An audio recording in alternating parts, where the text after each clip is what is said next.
Okay. Ano bang interview ito? Di naman. Wala lang, mga Of course, ganito lang. ilang beses mo nakatrabaho siya? Si Tita Glo. Actually, may nag-pop up sa site namin ng may mga fans ako, mga bagets. Tapos, pinakita nila yung tatlong something.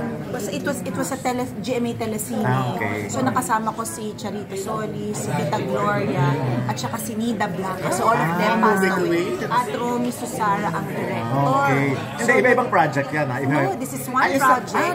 GMA Telesine. So, anong title nun, Eds? So anyway, isang project, nandun silang tatlo. Lahat, so pinanood ko siya kagabi bago ko pauwi ako from Negros Occidental. So yun, nagliminis ako. Tapos I remember that the time na nag-guest din ako sa isang teleserye. Tita Glo was there. She showed me a picture of Daddy. Pero magka-love team sila. Binarrow ko yung picture na yon, pina-reproduce ko, tapos niregalo ko sa father-in-law ko. Sinend ko kay Marites ngayon. Sabi ko, Marites, tatlong anino ng kahapon. Yun yung telesine. Yun yung telesine. ultimo title, di ba tatlong anino ng kahapon? Tapos, sinend ko to kay Marites. Sabi ko, Marites, ito yung dumalaw si Tita Glo sa bahay kasama si Manay Ichu, dinalaw si Daddy, si Kuya Germ, so lahat na sila nagre-reunion na sila sa langit. Tapos sabi ko, this was the last time na yun yung memory ko sa kanya. Ayan siya. Ayan siya. Dumalaw sa mansyon. Sa Imos ba yun? Sa Imos. Ayun, tapos pina-reproduce ko, niregalo ko kay Daddy. Tapos yun, bale. Tapos, actually, I knew about it. Medyo nagbibilang na lang na araw si Tita Gloria. Pero we kept it quiet. Kasi ayaw nga ni Marites na masyadong pinagpe-fiesta. So, lately, yung balik samahan, na grupo ni na Tita Pente, may edad na sila halos lahat. Kinonvince na nila kami na parang passing on the baton. Oo nga, nakita ko nga yun eh. Nag-post kami. So it's parang sabi ko, Tita Pente, bakit niyo po pinapass on na yung baton? Kasi 85 na ako. Si Tita Boss mag-80 na. Yes, Kung mag-birthday siya ngayong January, so sabi niya, parang kailangan nyo nang mag-take over. Sabi ko, Tita, meron pa kaming isang generation before us. After us. Sabi ko, baka dapat yung generation muna na yun. Yung generation ni Sandy, ni Elty. Sabi na, hindi, kayo na mag-take over. So, last week, alam ko medyo malungkot si Tita Pente nung ikaroon kami ng get-together. Pero that time, alam ko malungkot na siya kasi nagde-deteriorate. Inuwi na si Tita Glo sa bahay. Kasi nga, slowly, nagpa-palliative care na siya. So, we didn't talk about it. Hindi namin nilalabas kasi Marites want to keep it quiet. So, ito na nga, yesterday, nag-pass away na talaga. Pero yun lang yung project ba na pinagsamahan niyo ni Tita Glo? Meron pang... Pero that was, yun yung memory ko na nandoon. Nag-guest lang ako. Bata ka pa yun? Ay, bata pa ako. Oo, mga ano bata pa ako, mga bagong kasal pa ako kayo. Ayun, mga nasa ganun ka pa lang kasi... 90s, 1991. Kaya... 1991. Simula pa lang halos natin sa... 1992, 93. Kasi mula pa lang namin sa showbiz niya. Nagulat ako may GMA Telesine. So lumabas siya, nag-send yung mga fans ko ng mga bagets. Ma'am, nakasama niyo pala in this show si Tita Glo. So nakita ko lumabas, nag-pop up. Isa sa pinaka-gracious talaga naman ever since si Tita Glo. Ay, oo. Tsaka I had an opportunity to campaign for my father, for Bong, sa Mabini, Pangasinan. Nakaharap ko ang kapatid ni Tita Glo. Tapos sinabi, did you know that Gloria Romero is from this town? Tapos nung nakita ko siya, you went to our town. sabi niya, pinagmamalaki ngayon na nakaabot ako sa Pangasinan, sa Mabini, Pangasinan. So, yung mga moments na gano'n, na hindi talaga showbiz related, mas nate-treasure ko pa yun, lalo nang dumalaw sila kay Daddy kasi nag-deteriorate na rin yung health ng Daddy nung naka-wheelchair na si Daddy. Ano ng pandemya pa yun? Oo, that was before. Kasi buhay pa sana sila Manay Ichu, sina Kuya Chirps. Malakas-lakas pa si Daddy at that time. So, it was very appreciated by the family na dumalaw sila kay Daddy to reminisce their mga Sampaguita days. Si Senator po, anong reaction niya? Well, I told him na yun na medyo nag-deteriorate na si Tag. Tapos sabi ko, may mga movies ka ba na nakasama siya or projects? Hindi ko lang ma-recall. Pero ako kasi yung memory ko yung teleserye niya na yun na nagkasama kami. So, last ko na si Marites. Tapos nung nagkaroon ng tribute si Tita Daisy sa kanya sa Manila Hotel, nandun din kami. Yes, nandun din kami. So, dapat talaga pinagpapahalagahan natin kasi yung ating mga dating artista, mga luma nating artista kasi part sila ng history. Silang nagtaguyod mo back before. So, sino yung sa baton? Kanino na talaga pinamana? Sino yung core group? Basta kami ni Nadia. Ako, si Nadia, si Butch. Kami munang tatlo. Tapos we gathered a few stars. Francisco. So we gathered a few stars together. Samahan lang. Kasi unlike KAPP, unlike Moel Fund, unlike Actor, ang balik samahan is more of camaraderie.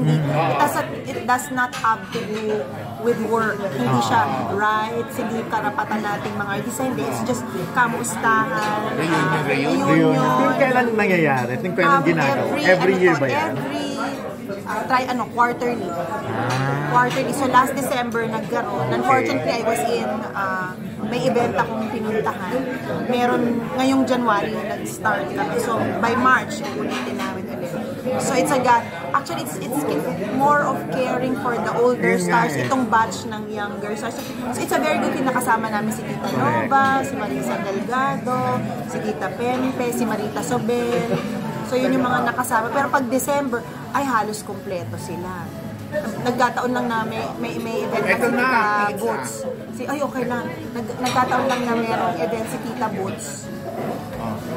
So hindi nakapunta si Tita Boots. So celebrating her 80th birthday on January 30. January 30. So, ikaw na ngayon and Nadia, and mag-organize na yung live. Baliksamahan 2 na ito. So, we're trying to convince other artists. Actually, marami sila eh. It's a group of mga 100, alam ko mga 100 plus sila. May director si Tita Pemke. So, we will try to revive, see how they are. Kasi, maraming tinutulungan itong mga, actually hindi lang mga artista eh. Si Virgie Balati ko natulungan namin. Pinuntahan pa yun ni Tanda Papi. So, yan, si Tita Melda is also part of this. Pag December ang saya, nagkakantahan sila ni Tita Dulce, ni Melda Papi. Actually, pati yung ibang members ng New Minstrel, si Ding Mercado. So, hindi lang ito mga artista, may singers, may writers, may directors. Pero welcome din naman if ever yung mga mas batang artista. Kasi para to introduce them. Ang required sa amin ay 40 and above. 40. Wag muna yung mga baguette stars. Ito muna yung mga 40 and above. So their time will come pag kami siguro. Pag medyo kami naman yung malapit na ang senior years namin. So baka later on. Depende yan sa dikta ni Tita Pempe. Tita Pempe is guiding us slowly on how to implement the rules and regulations of the Baliksamahan. Pero ikaw, Lani, anong pwede mong i-advise dun sa mga batang artista kung how to treat yung mga veteran, anong pwede mong sabihin? Kasi ikaw, napaka-marespeto mo sa lahat ng mga bigyan ng pagpapahalaga sila. Kasi ako fan, I started off as a fan. Bata pa lang ako, 4 years old. Ako pagpasok ko in the morning, after nung lunchtime, manonood na ako ng black and white shows sa Channel 7 noon after student canteen. So fan talaga ako ng black and white movies, mga Sampaguita, LBN movies. So I really love to see old movies. I'm sure ganun din yung mga batang artista ngayon na they look up to the not so old stars of today. So nakikita na pinag-aaralan din nila yung mga acting techniques siguro, how movies were made during the time ng mga 70s, 80s, 90s. So plus iba yung atake naman nila ngayon. So I'm sure, I hope they appreciate the effort na ginawa nitong naming mga not so senior stars, so mga junior stars. Ikaw ba nakaramdam ka na rin ng disrespect naman sa mga younger stars? May experience ka na so far wala naman. Mababait so far naman yung mga na-encounter. May mga mahihiyain na minsan nahihiyang mag-approach. Pero yun yung nire-reason, hindi daw sila pansinin. There are kaming mga artista ng 80s, speak for my genre, ano naman kami? We are very appreciative sa pagbati ng mga young. Actually, marami kaming mga youngsters na hindi na rin kilala. So, dapat talaga lumapit sila at magpakilala. Yes, tama naman yun. Oo, dapat magpakilala sila. Kasi hindi na ituturo sa kanila yun ng management. No. Tsaka ang kagandahan ngayon, wala na tayong barriers na sino yung taga-channel 2, taga-channel. Wala, bukas na para sa lahat. So, I hope this kind of camaraderie continues. At saka na-appreciate din namin na nag-reach out din si Tita Pem Perez. Actually, 2 years ago pa to. 2 years ago pa na kino-convince kami to join and to be participative sa Balik Samahan. So, ito na nga yung Balik Samahan 2. Hindi ka naman medyo nagtanong, ba't ako? Bakit? Hindi naman ako. Kasi na-invite na ako in the past. Parang medyo malaking responsibility kasi ito. Kaya nga. Alam ko, na-realize ko naman yung purpose kung bakit ako. Kasi syempre nasa public service kami. Lumalapit talaga sila sa paghingi ng tulong para sa mga even si Nadia masipag sa ganyan. Si Nadia works with Senator Robin. So ano talaga, kumbaga, wala ditong oy kay Robin ako, kay Bong ako. Hindi, lahat tulong-tulong. Kasi hindi, katulad ng si Tita Virgin, member yan ng press. Nakikita namin sa GMA Super Show every Sunday. Pag that's entertainment, nagbibigay sa'yo ng picture. Hindi mo ba maaalala yun? Kasi part siya ng teenage years namin, yung paglaki namin, pagtanda namin, kasi mag-asawa at magka-boyfriend kami. So, at magka-apo. She was part of our lives. So, maraming. Tapos plus yung may mga senior stars kami, like si Mami Luz Valdez, na naging mami ni Bong sa Idol Pusika. Yes. At maraming projects taon ang pinagsamahan. So, wala nang nanay si Senator Bong. So, parang ano na namin yun eh. Parang sila Perla, di ba? si Tita Perla, Diyos ko. Pinatid ko pa sa bahay. Si Nanay Karin, naging part din ng isang soap. Nagkasama din kami sa isang soap. Sino ba? Si Tita Nova. She's a very jolly actress na hindi mo nakikitang naedad din. It's nice to be around them. Ako na-appreciate ko na nakikita pa namin sila at this point in our age bracket. Nandyan sila to mentor us. Tsaka masaya silang kasama. Pero yung last na ako. Pero grabe experience mo pala working with the three. Ay, oo.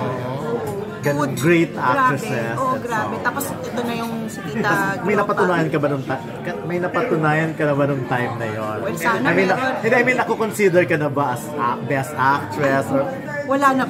Actually, sabi ko, mas may award pa ako sa public service kaysa sa mas nagkaroon pa ako ng TV hosting award rather than an acting one. The mere fact na makonsider ka sa project na yun to be with the three big veteran actresses natin. For me, it's a great honor. Makatrabaho mo lang yung mga FPJ, Eddie Garcia, mga ganyan. Ay, ano na yan, nasa bucket list mo na yun. Yes, importante nakita mo yung ano nila kung paano sila magtrabaho. Iba yung panahon noon eh. Yes. Iba. Thank you.